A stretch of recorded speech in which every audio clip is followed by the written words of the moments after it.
Hello, hello, hello. Good morning. Facebook, Instagram, YouTube. Good morning, good morning.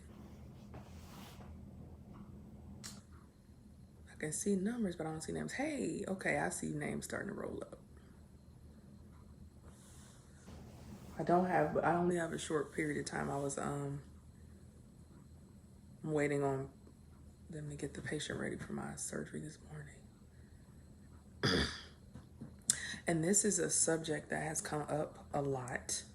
Good morning, Janetta. It's come up a lot, like daily, with people that I've been, interacting with. And so I thought I would just talk briefly about it because I ask this question a lot when people start sharing some of the trials they're going through or the areas where they're stuck or frustrated. And I can see that they are trying to control everything. And, a breakthrough in these divine breakthrough only comes with surrender. And the only way a person can truly surrender to God is if they trust Him. And if a person doesn't have trust, that's because their faith is not strong. What I have come to realize is that most people don't realize that they have weak faith and therefore lack trust and therefore cannot surrender. It's faith, trust, surrender in that order, in order to get divine breakthrough in an area. So if it's something that keeps recurring, or you just can't really get a hold on it, and you've been trying to make something happen or change or improve or whatever for a long, long time, and you're not getting anywhere, you're likely not surrendered to God's will and His plan because you don't trust Him, because you lack faith. Now, the interesting thing is, usually when people are, venting or unloading because they want, a breakthrough in a particular area, and they're sharing it with me because they want my advice or whatever, as soon as I can see that the issue is a matter of trust, I literally will just ask them, do you trust God? Like, I'll cut them off and just be like, do you trust God? And 100% of the time, I've literally never heard a person say no when I ask that question. Like 100% of the time, people will quickly say yes. When I say, do you trust God? Yes. And then I'll say, if you trust God, then why are you trying to control the outcome? And they'll pause. And I'll be like, you actually don't trust God. And they're like, I trust God. It's just that. Da, da, da. I'm like, it's just that part. And what you said following it is an indicator that you actually don't trust Him. And it's okay. You need to recognize it in order to figure out why you don't trust Him, so that you can remedy that, so that you can start to trust Him, so that you can surrender, so that you can get breakthrough. Like, literally, that's what has to happen. I'm not saying this because it sounds good. I'm saying this because it took me my whole life to figure this out. Like, my whole life. I messed up a lot of things because I was trying to control it. And I actually had one person say to me, I'll do what God says as long as it falls in line behind what I want to do. She actually said it. I was proud of her for saying it, but it was a hot mess. Like, you cannot be serious. Are you arrogant enough to believe that you know better than God? If you really believe that God is real and there, then you cannot really think you know more than Him. So for you to think that what you want usurps what God has in store or what His plan is or His will is absurd. So if you are trying to control everything, that is an indicator that you don't trust God. That's an indicator. I'm not saying you're not supposed to do anything. You are supposed to do things, but the things you're supposed to do are the things that God tells you to do. Not what you just want to do. You trying to figure out the problem. You making all this intricate plan to get people to behave the way that you want or do what you want them to do or whatever. You trying to prevent certain things from happening. You planning to the point of never even making anything happen so that you can avoid this pitfall, that failure, this blah, blah, blah. All of those things are indicators that you're not trusting God and you're not living in his will if you're the one making the plan.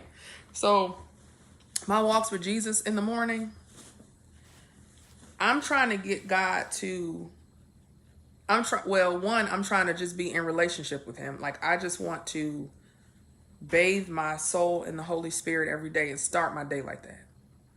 Number one. But one thing that happens on my walks every day is he downloads what he wants me to do.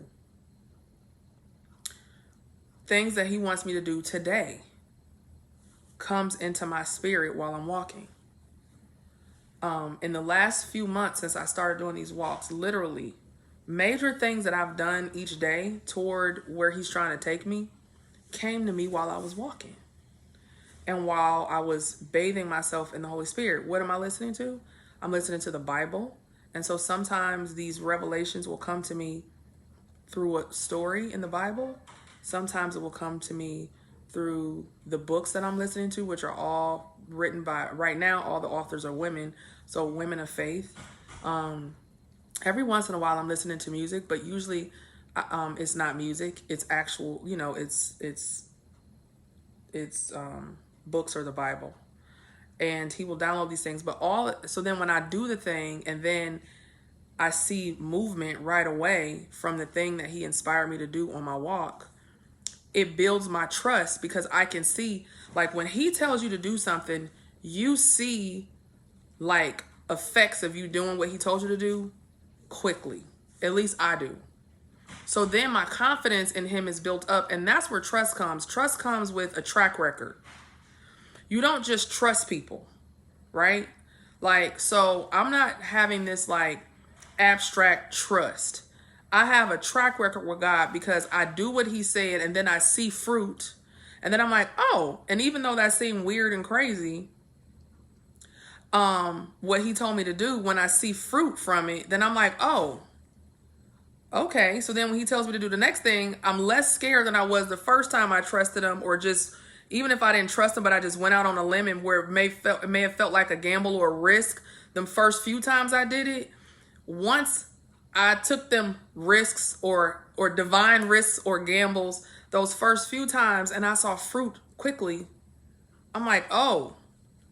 So now when he tells me to do something, like, now it is trust. Like, I'm not really scared to do things that come to me from him, because I have seen that every time I did things that came to me from him, I got fruit from it. So now I truly have trust. It's not like a risk or a gamble to me when I get it from him. How do I know it's from him? That's the other question people will say. How do you know it's God talking? If you, at this point in my journey, like, I have been in a really intimate relationship with God for 10 months now. Okay. I've known that God is there. I was a Christian, all of this stuff, but I wasn't in intimacy with him until 10 months ago. So I spend every day, every single day, there is a chunk of my day that goes toward just getting to know him. That's why I like the Old Testament so much, because in the Old Testament, I get to see his personality. So like when I'm walking with Jesus in the morning, I'm not usually asking for anything. I'm just learning. I'm just around. I'm just in his presence. I'm just getting to know his character and personality and what he expects. And so that is how you build relationship. Like, I don't want to just call on God when I need something. When people only call me when they need something, I stop answering. Now, I'm not saying God's going to stop answering. I'm just telling you how I feel when a person only calls me when they need something.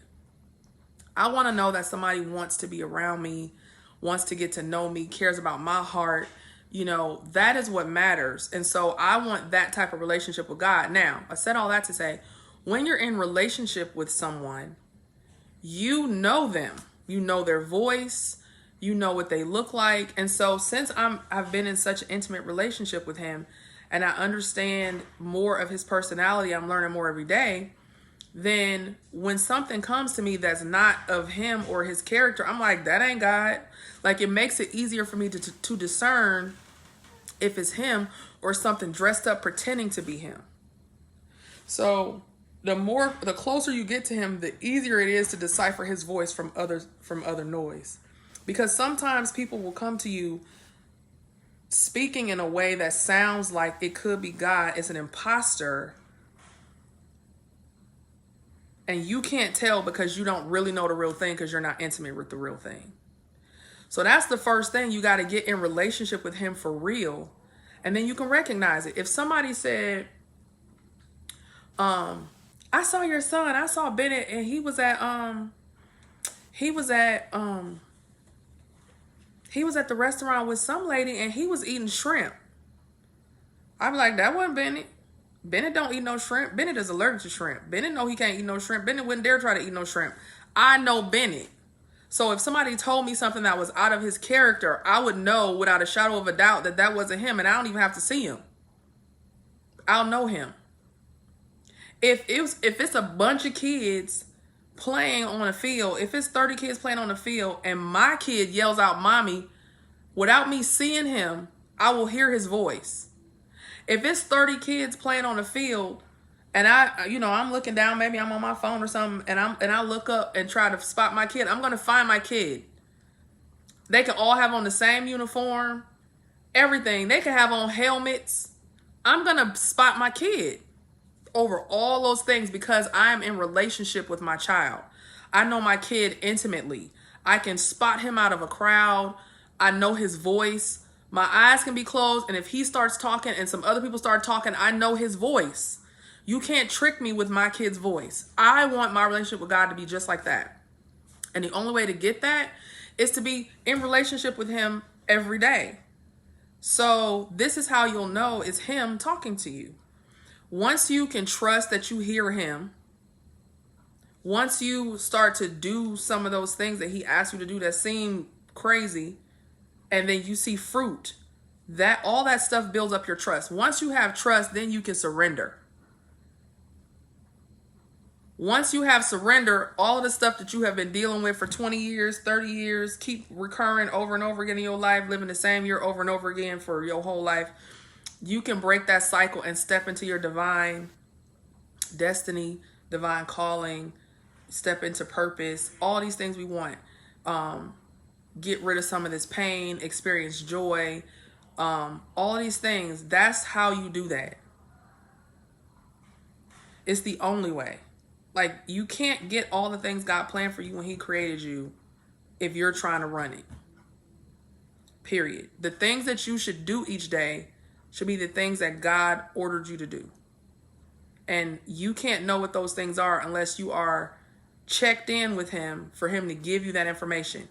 And it shouldn't just be you praying only and not ever being in a place to receive, because a relationship is a two-way street. If all you're doing is going to him and not giving him a chance to give back to you, that's not a relationship. He's not a genie in a bottle or ATM machine. You shouldn't treat him the way you despise when people treat you that way. Only coming to you when you want something. Only coming to him when you want something. If somebody only comes to you when they want something, you're not going to keep talking to them or fooling with them. Don't do God like you don't want people to do you. Don't do that. Get in relationship with him so you can hear his voice, so you can know what to do, so you can actually do it. Do those things that seem off the wall that he tells you to do. Those first few times you'll see fruit, and then you'll be able to build up real trust. Evaluate, do you trust him? And just remember this, you may trust him today and not tomorrow. So just because you trust him now, maybe you are in a state of trust with him right now. You have to check that. Surrender and trust are dynamic things. Faith, surrender, trust, all those are dynamic things. On any given day, you can be out of it. That's why you have to keep doing a check. The same way, if you trust a person today, like you could have trust in a person for years, and then something can happen to shake that trust, and you no longer trust them. So you can't assume that because you trust him last year that you still trust him today. You have to keep checking to make sure that you're still in a state of trust and surrender. That was one lesson that I had to learn. I just learned that in the last like 3 or 4 months, because I had surrendered, and then I had come out of my state of surrender and didn't realize that I was still holding on to the fact that I had surrendered last month. I wasn't surrendered no more. I had grabbed that steering wheel back, honey. I'm like, give me that wheel, Jesus. I got it. I didn't realize I had done that because stuff was going, crazy around me. It was going crazy around me, and I didn't realize that I had grabbed the wheel again. I had told Jesus, get this wheel, honey. Get this wheel, honey. Jesus, take the wheel so I can get out the car. I had got back in the car. I had scooted Jesus over, and I had grabbed the wheel myself, and I had not realized it because I was still, in my mind, I had surrendered already back last month, and I didn't realize that I had come out of my state of surrender. You have to check it constantly. It's not anything to be ashamed of if you fall out of surrender. It's not anything to be ashamed of if you fall out of trust. It's not anything to be ashamed of if your faith is shaken. It's not anything to be ashamed of if you're like, are you up there, God? Is it really God? Am I just I have had seasons in my life where I was feeling like that. Like, is it even a God? Like, how can it be a God and he let this happen to me? Like, I have felt like that. If you don't admit it to yourself, you can't deal with it. What I had come up with when I was in that really, really low place, and I was like, is there even a God? Like, is this just some crap that people been feeding me and I'm falling for the woo? Because I just don't see how a God could do me like this when all I'm trying to do is good. That's what I was saying, right? And what I came up with was, in the back of my mind, I'm like, if there is a God and I'm down here tripping, I'm screwed when the gig is up, right? But if there isn't a God and I'm down here worshiping him, nothing's going to happen. So I was like, I better just move like God is up there. And in time, I was like, how the heck did I ever think he wasn't up there? But that's what kept me worshiping when I was questioning whether he was there or not. Like, you're human. We can't see him. That's why it's called faith. And so you got to stay on top of it. And the devil, he uses those opportunities when we're weary with what's going on in our life and start questioning and doubting. He uses those opportunities to crank up the doubt. And so that's why you got to stay in front of it. That's why you got to stay in front of it. The book that I literally buy, I keep copies of Fervent on hand in my office. I give them out daily. Literally, I buy them 20 at a time and I give them out. I don't sell them. I give them to the women. And yesterday was the first time I was able to put into words why that book is the book that I like start people off with when I see that they're in that season that I was in before, when I really needed something and I needed to get breakthrough and real change in my life, and I wanted the joy and all that stuff. And that book is where I start people all the time. I read so many things. Like, I am reading books like crazy all the time, but Fervent is my go-to, not like second to the Bible. Fervent is my go-to, and I carry it around with me everywhere I go. See, look, this is my bag that I brought to surgery. In it are my current read. I'm reading this right now, so that's with me. And my always read is Fervent. This book is with me everywhere that I go, right? And I was able to finally figure out why this book is my read all the time. I'm always reading this book, always. This book talks about all the ways that the devil insidiously infiltrates your life. Every aspect. And it shows you how the devil looks in all those areas. Each chapter focuses on a particular area that he attacks us, and we don't even know we're under attack. Chapter 1, your passion. He attacks your passion. Chapter 2, your focus. He attacks your focus. And it tells you how it looks like. So your focus. Each chapter starts with, if I were your enemy. If I were your enemy, I disguise myself and manipulate your perspective so that you focus on the wrong culprit, your husband, your friend, your hurt, your finances, anything or anyone except me. Because when you zero in on the most convenient, obvious places to strike back against your problems, you get the impression you're fighting for something, even though all you're doing is just fighting for nothing. That's how he shows up for your focus. So this book, it helped me understand all the areas where the devil comes and tries to attack to keep me off of my divine path. So when I wrap myself up in the strategy to protect all these areas of my being, that's like my cocoon around me, right? So when I see the devil trying to come for these different areas of me, right, I can block it, right? So it's like my cocoon. And then meanwhile, I'm inside of my cocoon transforming with the other things, my Bible, my faith-based books. The transformation is this. This is my cocoon. This is how I keep the devil from, because what happens is people, we'll get on track for a short period of time, and then the devil will come and knock us off with one of these things in this book. And then we'll be licking our wounds for years sometimes before we try to find a way to get back on the path. And then he'll come and knock us down in another area from this book. So we never get anywhere. So now that I have this book as a cocoon, like the stuff in this book is so important. I know it says a woman's guide to strategic prayer, but men can read this too.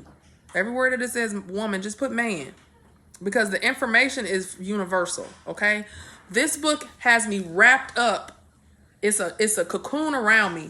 And then the other things that I've been reading, now I've probably read like 10 books in the last 2-3 months, on top of reading my Bible every day. And I'm in this crazy transformation, and I can feel the change. I'm experiencing joy. I'm getting forward movement in every aspect of my life. I'm getting breakthrough. I'm getting release. I'm getting all these things because I have my cocoon around me. So I don't keep getting knocked down every time God takes a step forward with me. I don't get knocked down. So the transformation can happen on the inside. So my trust is getting stronger. My faith is getting stronger. I'm constantly in surrender. When I fall out, it's only a few hours or maybe a day that I'm out, and then I get right back in it. I'm human. I mess up. I'm going to mess up till the day I die. You're human. You're going to mess up. It's okay. You see that you're messed up. You stop. You like, ooh, devil, you got me. All right, you get out of here, devil. I see it. So he can't keep me off course for long periods of time. He's not going to keep me off course for 10 years again. He had me off course for 10 years in one area of my life. I had no freaking clue. I was oblivious. I will not be off course for 10 years ever again. 10 hours maybe, not 10 years. I'm checking all the time with every decision I make. I'm like, am I in surrender? Is this my decision, or is this what God want me to do? Am I in his will? I don't want to do nothing out of the will of God. Nothing. And that's why I start my day with him every day. Start my day with him every day.